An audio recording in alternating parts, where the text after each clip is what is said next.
Is my marriage over? That's what clients ask me during coaching sessions all the time.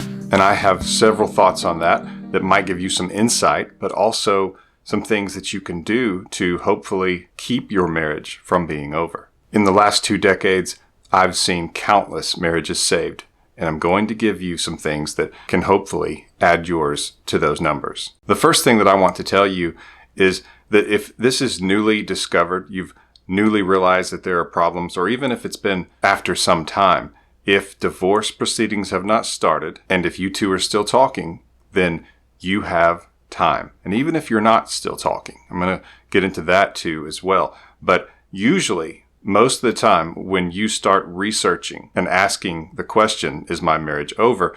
Usually you have time, and it's not something that you're going to lose if you make the wrong decision in the next 24 hours or something.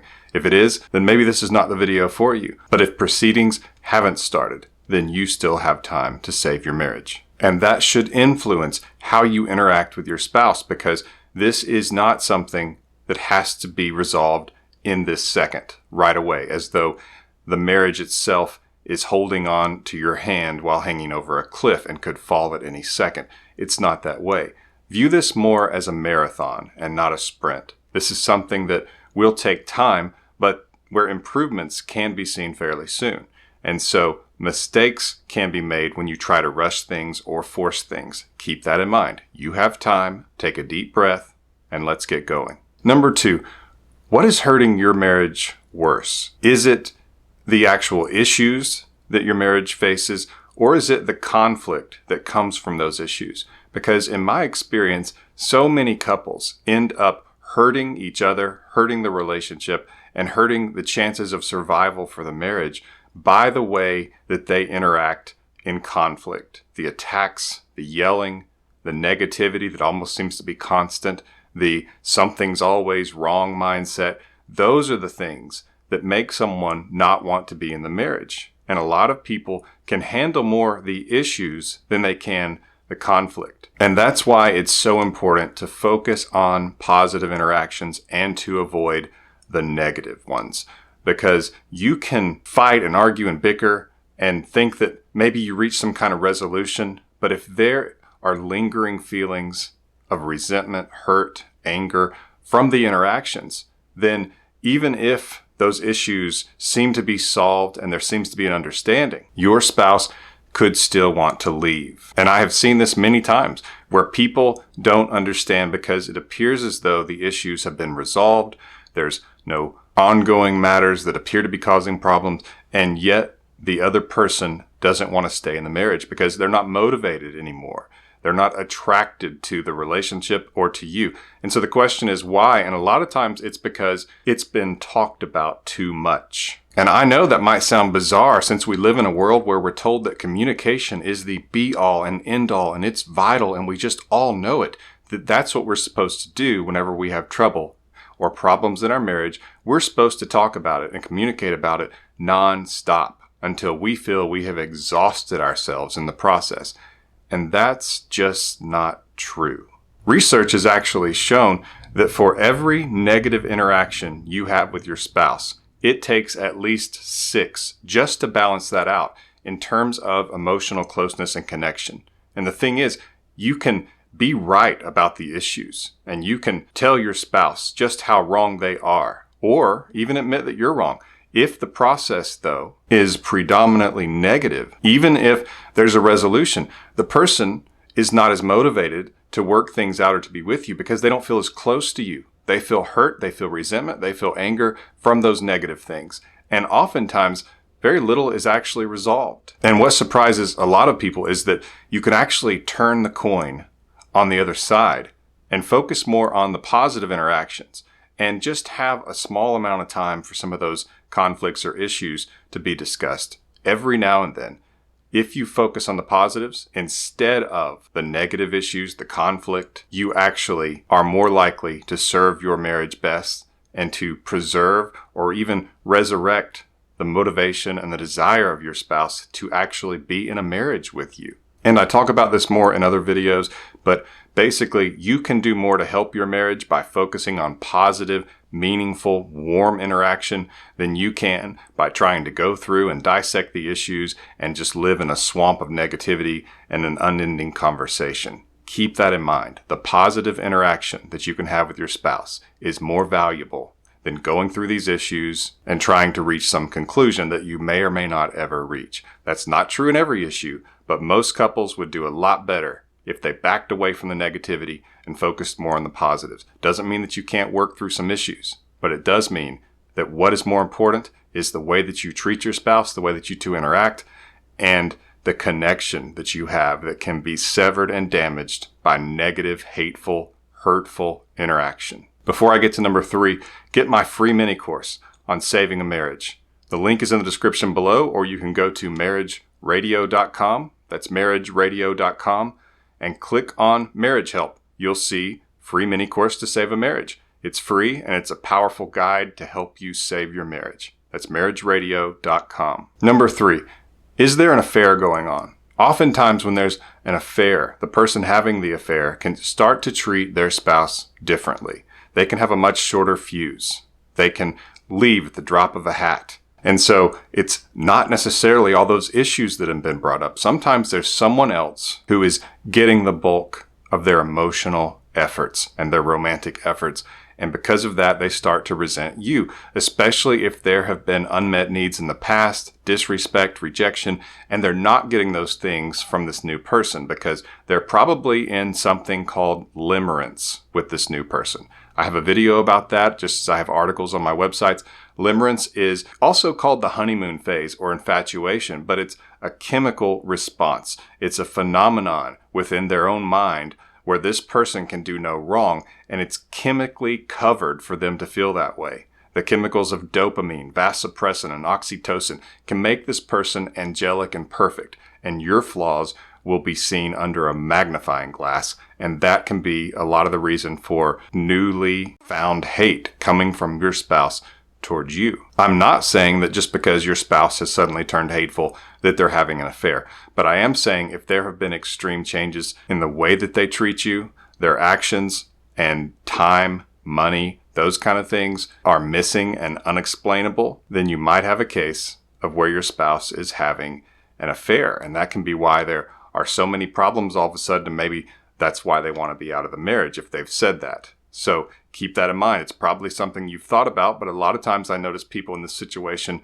dismiss that as a possibility. If you're suspicious of it, usually your suspicions are correct. Unless you've been suspicious in the past and you have found out that you definitely were not right and there was no affair, then that's a little different. But usually your gut instinct and your suspicions are correct about affairs. Not all the time, but a lot of the time. That's been my experience with this. Number 4, no matter what's going on, it's important that you don't tolerate disrespect. Now, there could be resentment coming from your spouse where they're hurt from the past and they're angry at you about the past.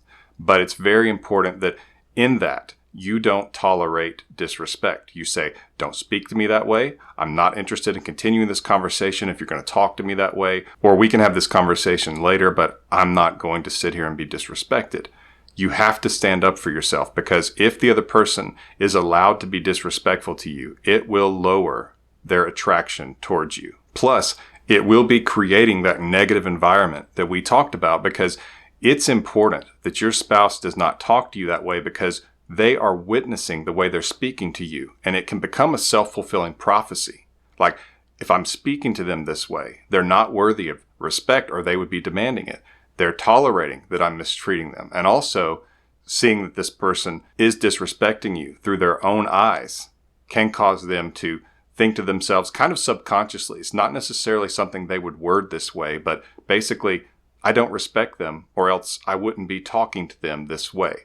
And it's very difficult for a marriage to survive when the two people in the marriage don't respect each other or one of them doesn't respect the other. It's very important that you treat each other with respect, you speak to each other with respect, and that you don't tolerate disrespect from your spouse towards you. That doesn't mean that you become disrespectful or that you start yelling, but standing up for yourself calmly or disengaging if it becomes disrespectful is something that can teach your spouse how to treat you. And it can also help bring back some of that respect simply by refusing to tolerate the disrespect yourself. Number 5, if your spouse is saying they want out of the marriage, you need to get a lawyer, because there are lots of things that can happen that you're not even aware of that can harm you if, God forbid, there was to be a divorce. I don't want there to be. I want to help prevent that. That's why I have the free mini course on saving a marriage that you can get at marriageradio.com. But you do need to know that if this moves forward, that their lawyer is going to advise them, and you're not going to be told what's going on. And a lot of times it can sabotage you. I know too many cases where people were trying to be kind to their spouse and they actually used that against them. For example, with child custody. If you have children with your spouse, it's important that even now, even if you don't think there's any proceedings going on, or especially if there are, that you stay as active in the lives of your children as you can. Make sure you're seeing them regularly, that you're involved in their life. Because if you're not, even if you're trying to be nice because your spouse is really mad at you right now, or they're not returning your texts or phone calls or emails, even then you have to insist on it, because if it goes to court, there will be something looked at that's called precedence. And it's basically where the lawyer of your spouse will say to a judge or a mediator, this person has not made effort to be involved in the lives of his kids or her kids. And so a precedence has been set up, and we should follow that going forward. I'm oversimplifying it, but lawyers can be bulldogs. That's one of the reasons they're hired. And they will try to do that because that brings more child support if you don't get equal custody. And I think that both parents should have the kids for an equal amount of time, and they should have equal custody, because a child needs both his mother and his father. So you need to fight for that. You need to do, even now, things that make sure that if it comes to that, they will see you made effort. And if your spouse is not allowing that to happen, you need to have that on record, because that's something that can help you at least to not be harmed legally or financially as much by your spouse, is that you can show you made an effort and they were the ones who kept the kids from their parents, and that can get them in trouble. So it's important that you get a lawyer, you have some conversations about things, because there's a lot of things like that that you don't realize that can actually harm you in the divorce proceedings if it happens. Again, I'm trying to help prevent that, but it's best to be cautious and to protect yourself and your children for whatever the future brings. Before I get to number 6, remember that free mini course at marriageradio.com. Number 6 is somewhat similar to the last point, but parenting still matters. A lot of this is for attraction, because it is attractive to see someone be good to your kids, especially if you share them together. To watch another person be a good parent, be a good mom, be a good dad to your children. It's a powerful thing that is very attractive. It also can help your spouse to have that sense of mom, dad, and the kids. We're around the dinner table, we're playing a board game, whatever it is that's going on, we're interacting as a family. And it can cause them to see what they might be walking away from, and to get to be involved in that and to feel that, which can make them want to stay in the marriage. And it's also best for the kids, because they need you during this time, especially if there was to be a split.